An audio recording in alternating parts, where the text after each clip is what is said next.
தெரியல. ஆனால் மேயர் பிரியா அவர்கள் நல்ல உரிச்சு உப்புக்கண்டம் போட்டு விட்டுட்டாங்க. இனிமே யாருமே இல்லை. வீடியோ முதல்ல பார்த்துட்டு வந்துருங்க. பள்ளி வளாகத்தை பொறுத்த வரைக்கும் எந்த ஒரு சூழ்நிலையும் வந்து ஈஓ தெரியாம, ஆசிரியர்கள் தெரியாம, எச்எம்க்கு தெரியாம வெளியாட்கள் யாருமே வந்து வரக்கூடாது. அவங்க என்ன சொல்ல வராங்கன்னா, இனிமே யாருமே வந்து பள்ளிக்கூடத்துக்குள்ள போகக்கூடாது அத்துமீறி அப்படிங்கிறத அவங்க சொல்ல வர்றது. ஏன்னா சமீப காலமாகவே ஆய்வு செய்யறேன்னு சொல்லிட்டு இந்த கட்சி கொடியை போட்டுக்கிட்டு பள்ளிக்கூடங்களில் கிளாஸ் நடந்துட்டு இருக்கும்போது கிளாஸ் ரூம்ல போயிட்டு எங்க போட்டோ மாட்டுறது இப்படிங்கிற மாதிரியான சில சிக்கல்களை பார்க்க முடியுது. நம்ம பலமுறை சொல்லிட்டோம், கட்சி கொடியை போட்டுக்கிட்டு போகக்கூடாது, அது வந்து சட்ட விதிமீறல் அப்படின்னு நம்மளே வந்து நம்மளோட வீடியோவில் நிறைய இடத்துல பதிவு செஞ்சுருக்கோம். இது மாதிரியான செயல்களை பார்க்க முடியுது.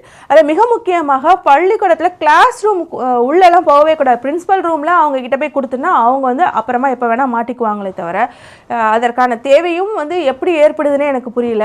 அப்படியே ஒரு வேளை வந்துட்டு நீங்கள் உங்களுடைய முதலமைச்சர் புகைப்படத்தை மாட்டியே தீரணும் அப்படின்னா ஒன்று ஆஃபீஸ் ரூமில் மாட்டலாம், இல்லைன்னா வந்து பிரின்சிபல் ரூமில் வந்து மாட்டலாம். ஆனால் பிரின்சிபல் கிட்ட தான் போயிட்டு ஹெட் மாஸ்டர்னு சொல்வீங்களே அவங்க கிட்ட தான் போய் கொடுக்கணுமே தவிர நீங்களே கிளாஸ் ரூம் உள்ளே போயிட்டு ஒவ்வொரு கிளாஸ் ரூமாக போய் டிஸ்டர்ப் பண்ணிவிட்டு சாக்லேட் கொடுத்துட்டு மாட்டி விட்டுட்டுலாம் வரவே கூடாது.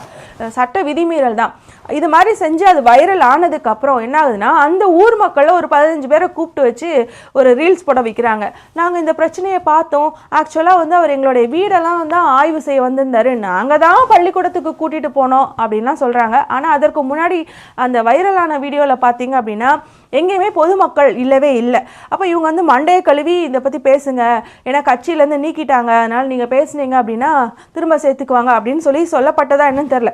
பட் மக்களே கூட்டிகிட்டு போயிருந்தாலும் நீங்கள் கட்சி துண்டை போட்டுக்கிட்டு கிளாஸ் நடக்கும்போது பள்ளிகளுக்கு உள்ளே போகிறது அப்படிங்கிறது விதிமீறல் தான். அது மக்கள் சொன்னாங்கன்னா யார் சொன்னாங்க? அந்த அறிவு கூட இல்லாமல் தான் நீங்கள் தாவேக்காவோட நிர்வாகியாக இருக்கீங்களா, நாளைக்கு வந்து எம்எல்ஏ ஆக போகிறீங்களா அப்படிங்கிற கேள்வியை முன்வைக்க வேண்டியிருக்குது.